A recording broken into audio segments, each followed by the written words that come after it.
Assalamualaikum semuanya, masih bersama Idasya di sini.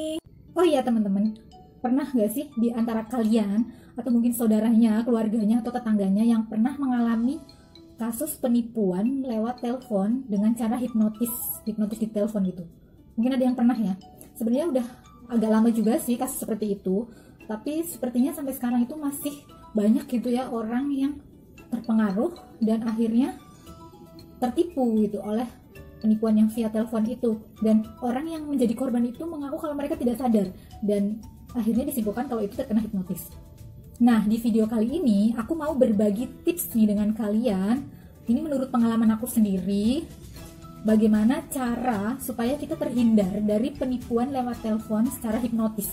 Jadi ini tuh tentang bagaimana caranya menghindari hipnotis lewat telepon ya. Oke, apa saja tips-tipsnya dari aku? Langsung aja kita let's go!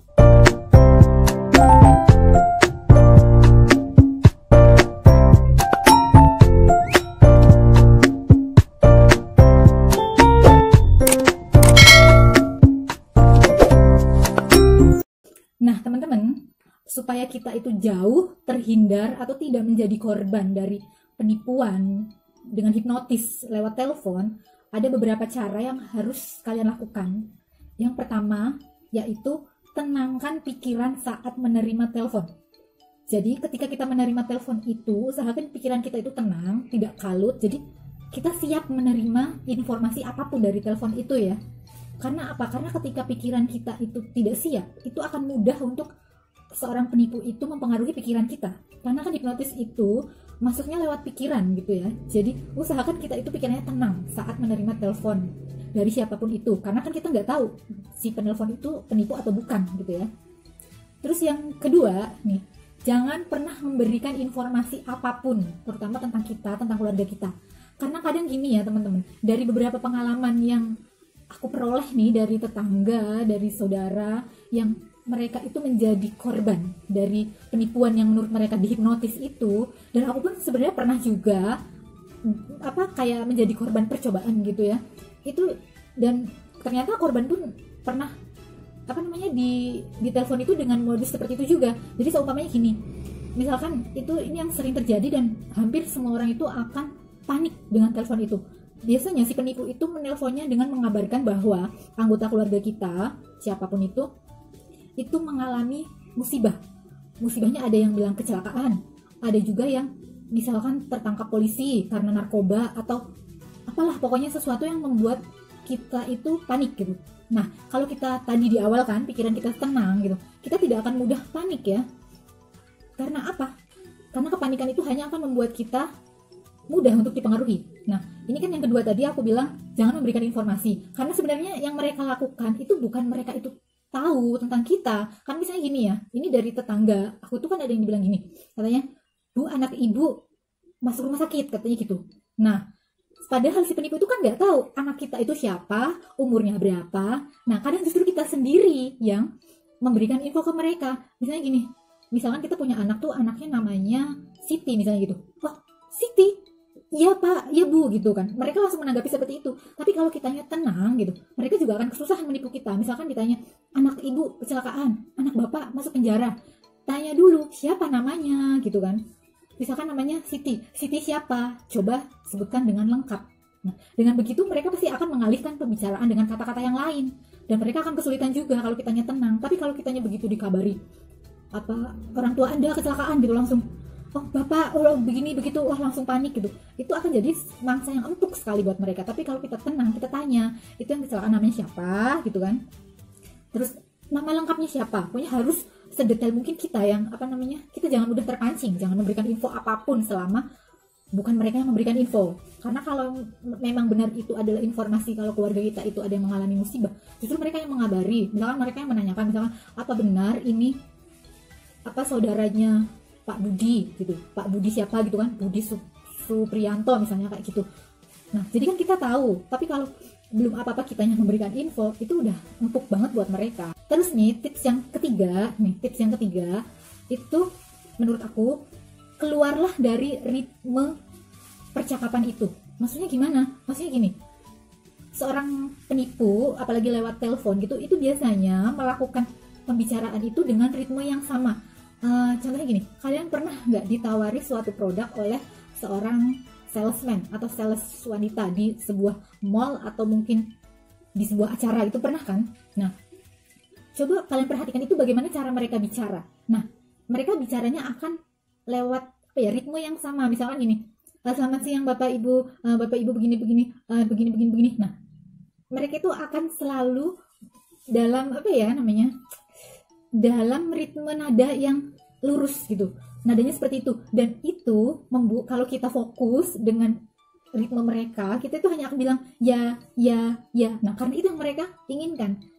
Iya kan? Pernah nggak? Itu kalau pas ditawari sebuah produk ini, Mbaknya ini ya, kulitnya berminyak ya? Iya, karena memang berminyak misalnya gitu. Terus ini seminggunya biasanya jarang ke salon ya gitu.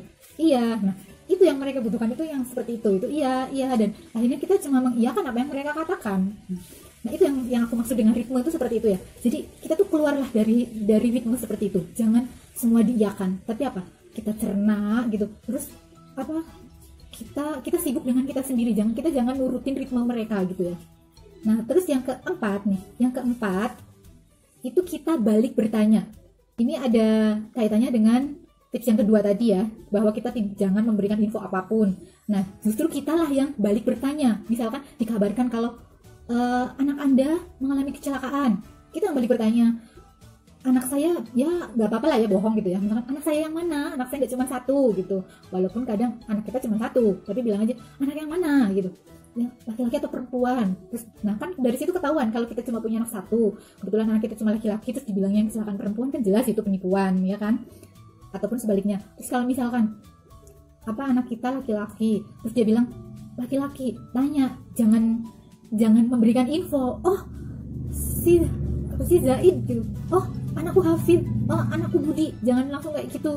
Tapi kita harus tenang dan kita lah yang cari informasi. Siapa namanya? Bila perlu kita tanya ciri-cirinya seperti apa gitu anak yang kecelakaan itu. Terus lokasinya di mana kecelakaannya kan.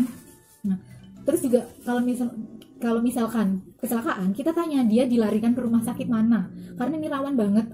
Karena ini biasanya yang info penipuannya tuh dengan modus kecelakaan itu, mereka bilang kalau seolah-olah keluarga kita yang kecelakaan itu sedang kritis, masuk rumah sakit di UGD gitu, dan harus ditangani secara cepat, jadi membutuhkan biaya sekian gitu, dan supaya kita mentransfer dulu tanpa kita menjenguknya.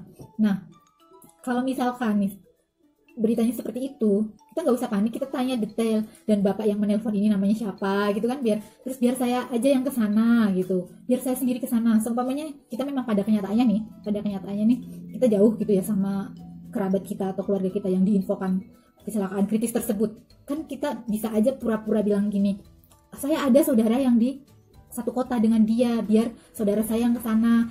Bilang aja, minta infonya ada di rumah sakit mana, ruang apa. Nah, kan jadinya si penipunya pasti akan bingung juga kan mau jawabnya, dan pastinya mereka akan mengalihkan pembicaraan dengan cara yang lain.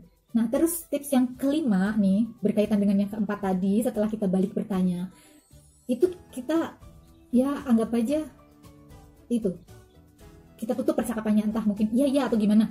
Setelah itu apa yang kita lakukan, kita cek dulu faktanya ya, walaupun kita mungkin mengiyakan ya saya transfer atau gimana gitu, tapi jangan beneran langsung ditransfer, tapi kita cek dulu fakta yang sebenarnya ya. Kalau misalkan mereka menginfokan nama sebuah rumah sakit gitu, karena biar kita yakin gitu, kita carilah. Zaman sekarang itu kan banyak toh, kalau nomor telepon tempat penting seperti itu banyak bisa kita dapatkan. Misal apalagi nama rumah sakit, misalkan dibilang anak kita terlibat kasus narkoba, itu kan nomor telepon kantor polisi, itu gampang sekali kan dicarinya ya. Kita telepon langsung, apakah benar ada nama ini masuk ke situ. Nah, iya kan, jadi jangan menelponnya tuh dari nomor telepon yang dikasih sama si penipunya itu. Kadang penipunya juga gitu, ini kalau nggak percaya gitu, nih bapak atau ibu atau mbak atau mas gitu, hubungi sendiri nih dokternya yang mau mengoperasi misalnya gitu, atau hubungi sendiri nih kepala polseknya, polisinya. Padahal nomor telepon yang dikasih itu adalah komplotan mereka sendiri. Terus yang keenam nih, tips yang keenam yaitu gunakan logika. Ini biasanya aku saranin buat yang penipuan misalkan undian kayak gitu, itu kita harus gunakan logika. Kalau memang kita itu memenangkan sebuah acara undian atau giveaway, itu mereka tidak akan meminta ongkir dan kita hanya diminta alamat saja. Nah, jika kalian masih terpengaruh dengan 6 tips tadi, ini aku masih punya tips yang ketujuh. Yang ketujuh itu sebelum kita melakukan transfer, cobalah kita bicara dulu dengan orang lain. Jauhkan diri kita dari handphone tadi ya.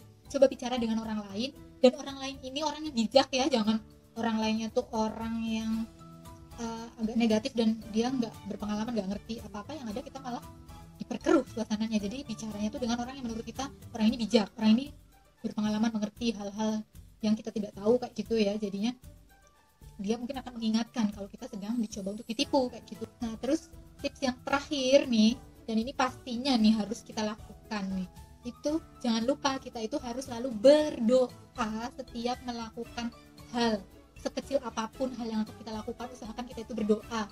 Kalau sebagai umat Islam ya, kita itu setiap mau melakukan apapun itu ya bacalah basmalah ya, gitu. Mau ngangkat telepon juga bismillah dulu, mau makan bismillah dulu, mau apapun itu jangan lupa berdoa, karena berdoa itu insya Allah akan melindungi kita dari segala kejahatan asal berdoanya dengan ikhlas. Nah, oke teman-teman, itu dia tadi tips-tips dari aku, semoga bermanfaat ya buat kalian semuanya. Dan buat kalian yang suka dengan video ini, jangan lupa di like, dan jangan lupa yang belum subscribe, di subscribe dulu ya.